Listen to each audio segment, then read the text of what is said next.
Welcome back everyone to another market analysis video. तो दोस्तों आज हम बात करेंगे निफ्टी और बैंक निफ्टी के वीकली एनालिसिस और डेली एनालिसिस टाइम फ्रेम में हम बात करेंगे किस तरह से मार्केट का मूड और माहौल हो सकता है आने वाले टाइम में। कल के दिन मंडे होगा, तो कल के दिन हम किस तरह से प्लान कर सकते हैं अपने ट्रेड को और किस तरह से जो वीक है हमारा किस तरह से उसकी उसमें हम ट्रेड ले सकते हैं। ठीक है, उसके पहले अगर आपने वीडियो को अभी तक लाइक शेयर नहीं किया है तो प्लीज़ लाइक करिए, सब्सक्राइब करिए और बेल आइकन को आप प्रेस कर दीजिए ताकि आपको नोटिफिकेशन मिलता रहे। ठीक है, तो चलिए वीडियो को करते हैं शुरू। दोस्तों अगर आप यहाँ पे देखोगे तो बैंक निफ्टी की जो क्लोजिंग हुई है वो 39,600 पे हुई है। ठीक है, तो इसकी जो यहाँ पे इस भी हफ्ते हमको जो है कंटिन्यू सेलिंग देखने को मिला और मार्केट ने लो लगाया 38,600 का।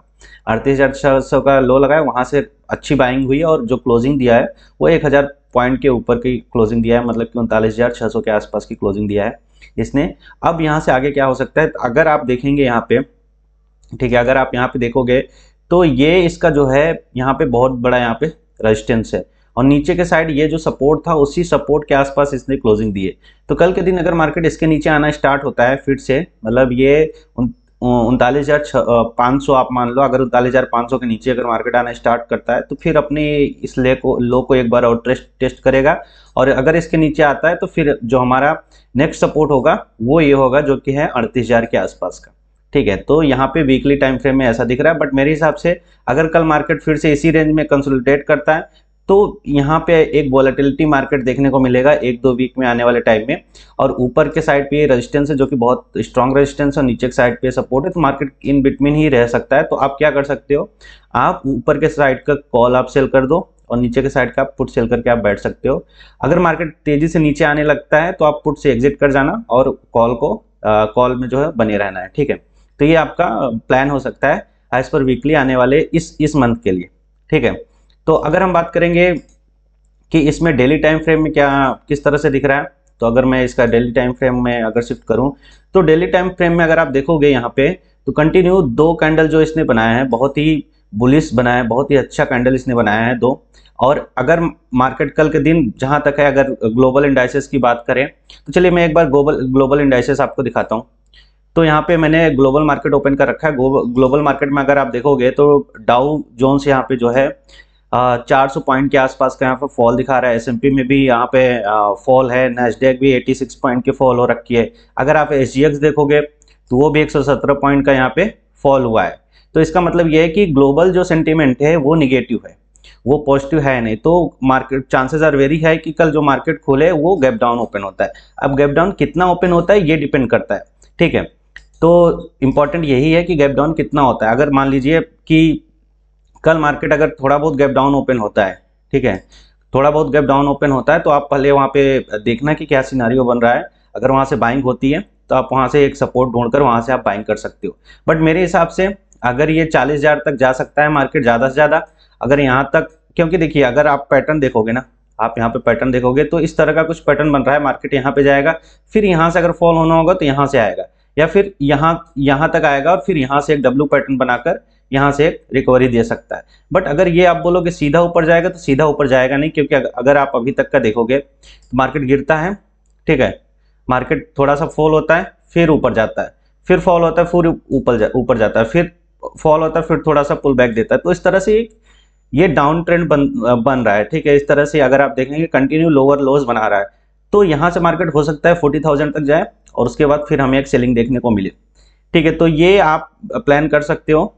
और अगर मैं इसका 15 मिनट का चार्ट ओपन करता हूं तो उसमें आपको ज़्यादा क्लैरिटी मिलेगी कल के लिए। तो 15 मिनट के चार्ट पे अगर आप देखोगे कंटिन्यू जो आखिरी 1 घंटा था उसमें अच्छी खासी बाइंग हुई है।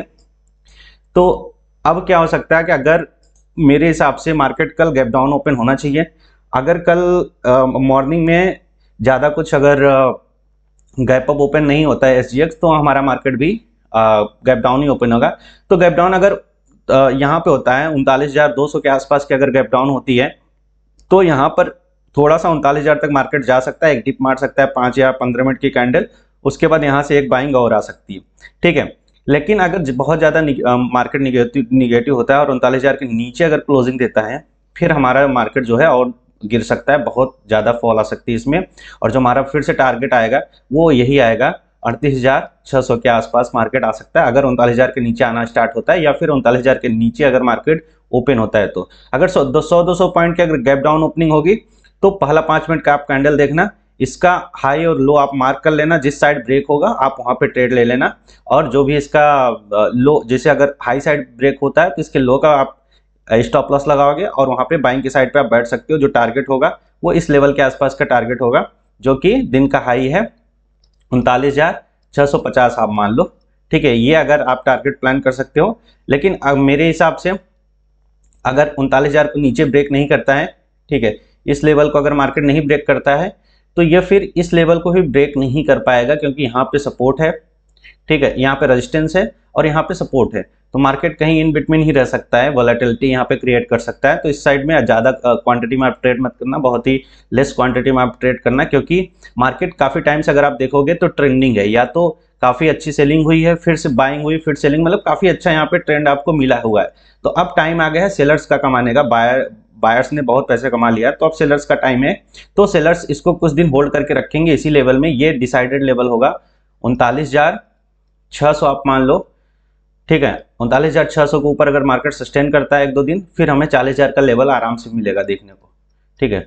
अगर इस लेवल पे अगर सस्टेन करता है तो 40,000 का लेवल हमें देखने को मिलेगा, और 40,000 से लेकर 40,200 का लेवल आराम से आपको देखने को मिलेगा अगर मार्केट इस लेवल को सपोर्ट करेगा, क्योंकि यही मेन रेजिस्टेंस यही है, यही रेजिस्टेंस मेन है, ठीक है। इसको अगर ब्रेक करके मार्केट ऊपर निकलेगा तो हमें 40,000, 40,200 ये सारे हमें लेवल्स देखने को आने वाले टाइम में मिल जाएंगे, ठीक है। अगर चलिए बात करता हूँ निफ्टी के बारे में। तो निफ्टी का अगर 15 मिनट का कैंडल देखोगे तो निफ्टी में भी 15 मिनट में कुछ खास है नहीं। यहाँ भी मार्केट गैप अप ओपन होता है और उसके बाद एक डिप मारता है, फिर से यहाँ पे रिकवरी करते हुए जहाँ पे ओपनिंग दी थी वहीं पे क्लोजिंग दिया है। अगर आप इसका डेली टाइम फ्रेम में देखोगे, ठीक है, अगर आप इसका डेली टाइम फ्रेम देखोगे तो डेली टाइम फ्रेम में यहाँ पे बैंक निफ्टी से ज़्यादा बैंक निफ्टी की जो क्लोजिंग है वो ज़्यादा स्ट्रांग है। अगर आप यहाँ पे देखोगे तो 2 कैंडल बनाए, दोनों रेड है, बट कैंडल अच्छा है, ठीक है। तो इसमें अगर आप अपर साइड में बात करोगे तो मेरे हिसाब से मार्केट यहाँ तक जा सकता है, निफ्टी ज़्यादा से ज़्यादा यहाँ तक जा सकता है, जो कि है 17,000, ठीक है, 17,200, यहाँ पे आप मान लो 20, इस लेवल तक जा सकता है। और नीचे के साइड यहाँ से एक रेजिस्टेंस लेकर यहाँ से फिर से एक सेलिंग स्टार्ट हो सकती है। और अगर हम इसका 15 मिनट का चार्ट लगाते हैं, ठीक है, एक बार मैं 15 मिनट के चार्ट पे लगाता हूँ। 15 मिनट के चार्ट में आपको ज़्यादा समझ में आएगा। तो 15 मिनट के चार्ट अगर आप देखोगे यहाँ पे, तो यहाँ पे मार्केट कल जहाँ तक है 100 पॉइंट या 50 पॉइंट हो सकता है गैप डाउन ओपन हो, मतलब 17,000 से लेकर 17,050 इसी रेंज में मार्केट की ओपनिंग दिख रही है एज पर SGX, ठीक है। तो अगर इस लेवल पे अगर मार्केट दिख रही है 17,000 पे, तो क्या करेगा ये 17,000 पे सपोर्ट लेगा और एक यहाँ से बाइंग की हैपनिंग होगी। और जो हमारा टारगेट होगा, छोटा सा टारगेट आप रखना, 17,100 रुपये का यहाँ पे टारगेट आप रखना, ज़्यादा नहीं, 17,100 रुपये। और वहाँ से अगर मार्केट देखो कि 17,150 के ऊपर निकलता है तो आप बाइंग के लिए बैठ सकते हो, बट ज़्यादा यहाँ पे टारगेट एक्सपेक्ट मत करना। लेकिन 17,000 के नीचे आता है और जैसे इस लेवल को निकालता है, जो कि 16,950 इस लेवल को निकालता है, फिर हमारा टारगेट हो जाएगा 16,900, 16,850, ये सारे टारगेट हमारे हो जाएंगे। बट इसका मतलब ये नहीं कि बहुत ज़्यादा फॉल हो जाएगा, 16,850 के नीचे मार्केट निकलेगा, अभी तक ऐसा मुझे नहीं लगता कि निकलेगा। लेकिन अगर जब इस लेवल को निकलता है 16,850 के लेवल को जैसे ही मार्केट नीचे साइड तोड़ता है, तो हमें बड़े टारगेट देखने को मिलेंगे। 16,500 आराम से आपको देखने को मिलेगा, फिर 16,000 भी आपको देखने को मिल सकता है, ठीक है, अगर इस लेवल को 16,850 को अगर ये तोड़ता है तो। बट मुझे नहीं लगता कि इस वीक में ये तोड़ेगा। इस वीक में मेरे हिसाब से यहाँ पे बहुत ही अच्छा सपोर्ट, इसका रेजिस्टेंस इसका इस लेवल पे है, जो कि है 17,200, जो कि ये दिखा सकता है, ये कल भी दिखा सकता है। अगर मार्केट इसको अगर तोड़कर ऊपर निकलता है 17,120 को अगर ये ऊपर सस्टेन करता है तो 17,200 इजीली आ सकता है। और आप क्या करना है, आप ज़्यादा स्टॉप लॉस मत देना, ठीक है, आप ज़्यादा से ज़्यादा इसमें 30-40 पॉइंट का 50 पॉइंट का स्टॉप लॉस देना, ज़्यादा का नहीं। अगर यहाँ पे ये 17,000 के लेवल को सस्टेन करता है तो, ठीक है, अगर 17,000 के नीचे आना स्टार्ट करता है तो आपका इजीली टारगेट ये हो जाएगा। पहला टारगेट 16,900, फिर उसके बाद 16,850, ठीक है। तो इस हिसाब से आप ट्रेड प्लान करना। मैं पहले ही बता रहा हूँ कि ट्रेड बहुत कम करना आप, क्योंकि यहाँ पे सारे सब कुछ अभी यहाँ पे सेंटिमेंट निगेटिव चल रहा है, बहुत कुछ यहाँ पे पॉजिटिव नहीं है। और फेड की मीटिंग भी है थर्सडे को, तो थर्सडे को फेड की मीटिंग आने दो, उसके बाद क्या होता है मार्केट में, क्या सिनारियो है, उस हिसाब से आप यहाँ पे प्लान कर सकते हैं। बट मेरे हिसाब से मार्केट अभी सपोर्ट पे है। अगर आप यहाँ पे मार्केट अभी निफ्टी बैंक निफ्टी दोनों सपोर्ट पे, तो मेरे हिसाब से मार्केट को यहाँ से ज़्यादा अगर फॉल होना होगा तो हो जाएगा, नहीं तो मुझे मेरे हिसाब से अब अभी कंसोलिडेट करेगा कुछ दिन मार्केट, 2-4 दिन या फिर 1-2 हफ्ते यहाँ पे कंसोलिडेट करेगा और उसके बाद फिर ये ब्रेकआउट देगा। अगर इस लेवल पे कंसोलिडेट करता है उसके बाद 1 हफ्ते या 2 हफ्ते उसके बाद ब्रेकआउट देगा तो वो ज़्यादा सस्टेन करेगा। अगर अभी ब्रेकआउट एक सीधा कर देगा तो वो फॉल होने के चांसेस ज़्यादा है, तो उस हिसाब से आप प्लान करना। बाकी अगर आपको वीडियो थोड़ा सा भी अच्छा लगा हो तो प्लीज़ लाइक शेयर सब्सक्राइब करिए। ठीक है, मिलता हूँ आपसे अगले नेक्स्ट वीडियो में, तब तक के लिए थैंक यू वेरी